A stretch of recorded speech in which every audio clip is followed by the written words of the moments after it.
Hi, my name is Phil Keston. I'm the Associate Vice Provost for Undergraduate Studies at Santa Clara. My portfolio includes the direction of the residential learning communities, and I also served as the faculty director of one of our communities for 6 years. In addition, I'm a member of the faculty in the Department of Physics. Yes, these are complicated times for you, for us, for colleges and universities, but I'm confident that we'll come out on the other side of this in good shape. And one of the reasons, and I really believe this, is that Santa Clara University is a strong, supportive, and vibrant community. And our residential learning communities program has made and will continue to make significant contributions to bringing that sense of community alive. Probably the first thing that your sons and daughters will notice about their RLC experience is that they're taking some classes with other students in their community. This provides lots of opportunities to develop close relationships, not only with other students, but also with faculty and staff, particularly those on the leadership teams in their RLCs. That's really why I got involved with the RLCs originally. I see them as a way to provide more opportunities and more incentives for our students to connect their academic experiences with their residential and social ones. We really create a culture in which it is natural to make those connections. So we see students carrying academic conversations beyond the walls of the classroom. We see study groups forming very quickly in the fall. We see students helping each other when they're working on papers and so on. Now, before we get too far, let me cover some nuts and bolts. We have 9 communities on our campus. Each has a theme, in some cases 2. So we have, for example, the Modern Perspectives Residential Learning Community that's housed in Dunn Hall. The theme of Modern Perspectives is leadership in the 21st century. Then there's the Unity RLC. It's housed in Walsh McLaughlin Hall. Unity's theme is diversity is a catalyst for civic engagement. And this past year, we opened our newest community. It's the Cura RLC, housed in Finn Hall.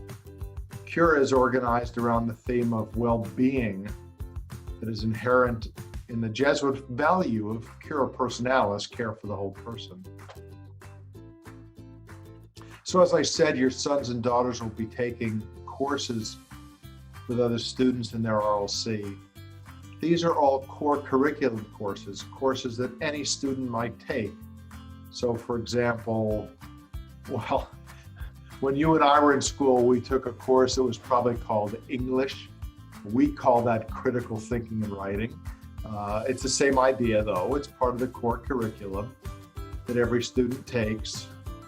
These are the courses that students are taking in their residential learning community. There's never a situation where, say, a student is a biology major and can't take some critical biology course because she's in the wrong RLC. It just doesn't work that way. So why do we have RLCs? You've probably spent the better part of the last year doing the whole college search thing, reading brochures, looking at websites, taking tours. And I'll bet you've seen lots of schools that talk about something that sounds like residential learning. Maybe they call it living and learning communities or first year experience. But many of those schools are doing it for reasons that are different from the reason we do. About 25 years ago, schools around the country start to pay attention to a particular number, a number you can find, for example, in the U.S. News and World Report rankings. This number is the first-year retention rate. It's the rate at which first-year students decide to return to the same school for their sophomore year. A low retention rate is bad. It means students don't like you. So schools with a low retention rate start to ask themselves what they could do to make first-year students happier, to make them more engaged, to make them more likely to return for a second year. I applaud them for that. So schools start to explore this idea of of a first-year experience, of learning communities to draw their students into their education. And that's fantastic. But at Santa Clara University, we didn't have to worry about that. Our first-year retention rate is one of the highest in the country, historically one of the highest in the country. Over the last 25 years, the average retention rate is 92%, and in the last few years, it's 94, 95%. Students like us. We didn't have to investigate learning communities to make first-year students happier. No, we did it because we thought it was a better way to deliver undergraduate education. Education guided by the Jesuit philosophy of education. An education of the whole person. An integrated education. An education that brings together all of the different pieces that go into a student's undergraduate experience. Now, can you see differences between what we do and what many other schools do? You can. For one thing, there are no communities at Santa Clara that are just for first-year students. Of our 9 RLCs, 7 are primarily for first years and sophomores, and 2 RLCs are full 4-year communities, first years, sophomores, juniors, and seniors all living together. So all of our communities have returning students, many of whom serve as informal mentors and in some cases actual tutors for new students. But candidly, if I were a parent of a new Santa Clara student, I would find it reassuring to know that there are not only folks like faculty and staff here to support your sons and daughters, but also other students as well. Here's another difference.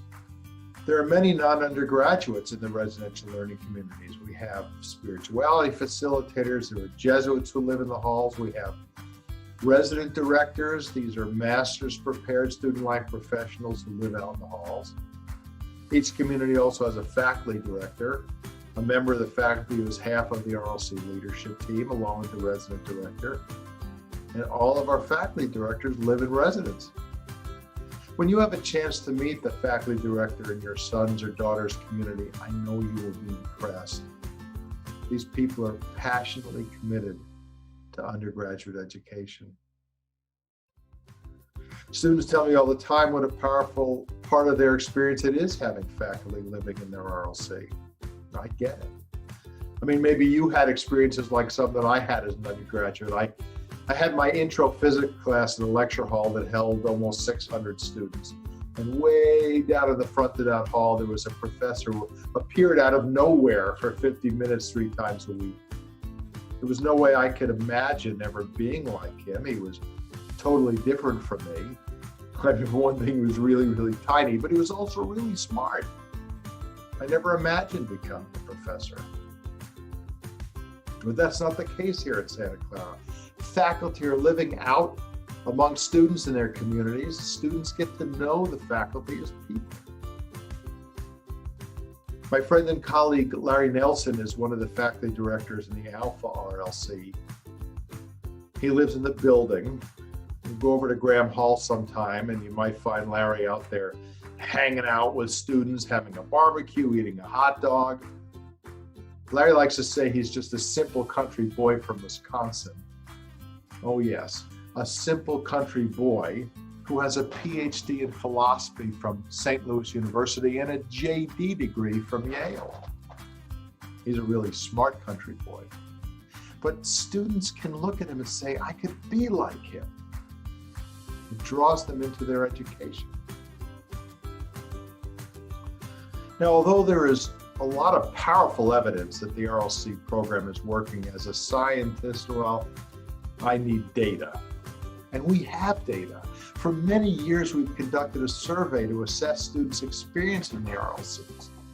We asked them a wide range of questions, but I'll tell you what I think the best summary is. Here are 2 students we present to students and ask them to agree or disagree. We say, my community has helped me achieve academic success. And we say, my community has helped me study effectively. Do you agree or disagree? The vast majority of our students agree, many enthusiastically. Wow. Now, you know what? I didn't tell you, but my daughter recently graduated from college, so it wasn't all that long ago that I was sitting where you are. when she went off to school, sure, I wanted her to have a good time, do a little bit of the crazy stuff that I did as a student to grow as a person, sure. But most importantly, I wanted her to get a good education. I hope you would agree. And what are our students telling us? They're telling us that the RLC program is helping them get a good education. They're also telling us that the RLC program brings together for them all of the parts of their college experience. And really, that's what I need to know.